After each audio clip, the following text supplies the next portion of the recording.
Thank you for listening to today's episode of JATCast, the official podcast of the Journal of Athletic Training. I'm your host, Luke Donovan.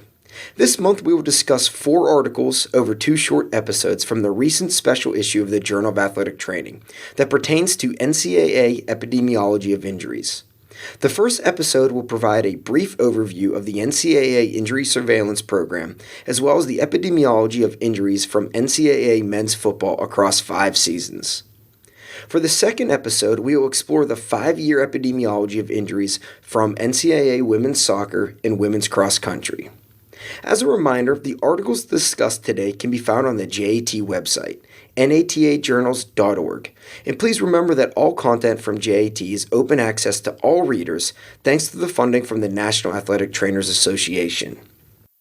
The titles of the first 2 articles are Methods of the National Collegiate Athletic Association Injury Surveillance Program, 2014 to 2015 through 2018 to 2019, authored by Dr. Avinash Chandran and colleagues from the Datalist Center for Sports Injury Research Prevention and IQVIA Real World Solutions. The second article is titled Epidemiology of Injuries in National Collegiate Athletic Association Men's Football, 2014 to 2015 through 2018 to 2019, authored by Dr. Avinash Chandran and colleagues from the Datalist Center for Sports Injury Research Prevention and the University of North Carolina at Chapel Hill. Within this episode, Part 1, I will provide a brief overview of the NCAA Injury Surveillance Program and define some key terms, while Part 2 will discuss injury epidemiology of men's football. Let's survey the scene. The ability to quantify the prevalence and impact of injuries across sports and levels of competitions plays a crucial role for developing and refining injury prevention practices. In a more broad perspective, this information is also vital for continuing to promote and ensure accessibility to athletic trainers. Within the NCAA, an injury surveillance system was formally established in 1982, and in the present day is referred to as the NCAA Injury Surveillance Program, or NCAA ISP. The NCAA ISP is funded by the NCAA and is maintained by an independent nonprofit research organization named the Datalist Center for Sports Injury Research and Prevention. The ISP aims to comprehensively appraise injuries among NCAA student athletes and captures both time loss and non-time loss injuries. Approximately 30% of institutions who are members of the NCAA participated in the program during the 2018 to 2019 academic year.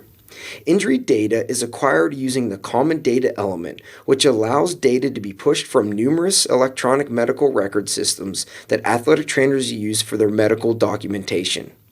Due to this, athletic trainers do not need to duplicate injury documentation across 2 systems, but rather data that is used by the ISP is automatically sent from the electronic medical record systems.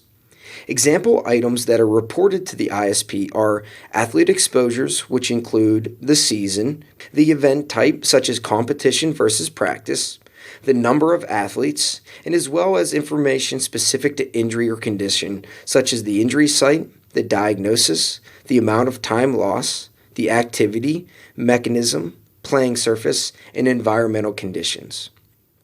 Prior to examining injuries specific to football, let's review ISP's operational definitions of some key terms that will aid with interpreting the findings. An exposure was defined as any team-sanctioned athletic activity in which student athletes were participating and therefore exposed to the risk of injury due to the participation. Individual workouts were not included. An injury was defined, and I quote, an injury that 1. Occurred as a result of participation in an organized intercollegiate practice or competition, and 2. Required attention from an athletic trainer or physician regardless of time loss. Multiple injuries occurring from one injury event were able to be reported. A time loss injury was any injury evaluated or treated by an athletic trainer or physician in which an athlete returned the day after or beyond with respect to the date of the injury. A non-time loss injury was any injury evaluated or treated by an athletic trainer or physician in which an athlete returned to participation on the date of injury. End quote.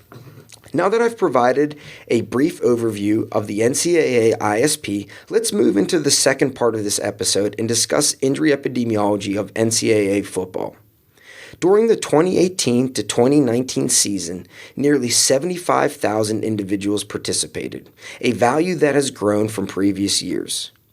Across 5 seasons beginning in 2014 and ending in 2019, a total of 17,315 injuries occurred during the 1.8 million athlete exposures.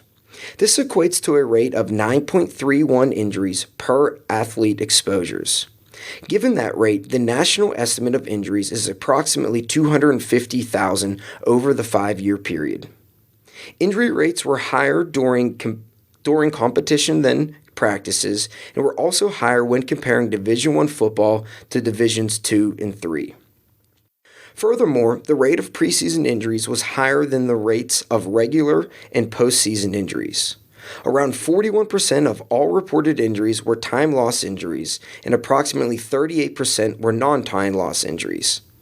Time loss information was missing or unknown in approximately 21% of all reported injuries.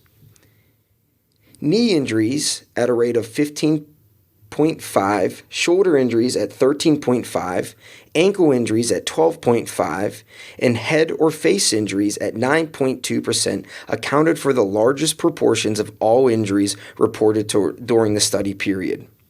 The most commonly reported specific injuries were concussions, lateral ankle sprains, and partial or complete hamstring strains. Around 50% of all reported injuries were attributable to player contact. Most reported injuries were classified as sprains at 28.5% and strains at 18.7%. General play, blocking, and tackling was when most football injuries occurred. From a position perspective, defensive backs, offensive and defensive linemen made up the largest portion of all football athletes. In general, the results of this study were somewhat consistent with previous findings from earlier NCAA ISP reporting periods, although some changes in injury frequency were noted within the 5-year period. These changes may be attributed to some notable rule changes during this period pertaining to tackling and blocking. Findings of this study should be used to continue to develop injury prevention programs, implementation guidelines, and inform future rule changes. For example, implementing injury prevention programs prior to preseason training may have a substantial impact on injury incidents, considering that the highest rates of injuries are during preseason.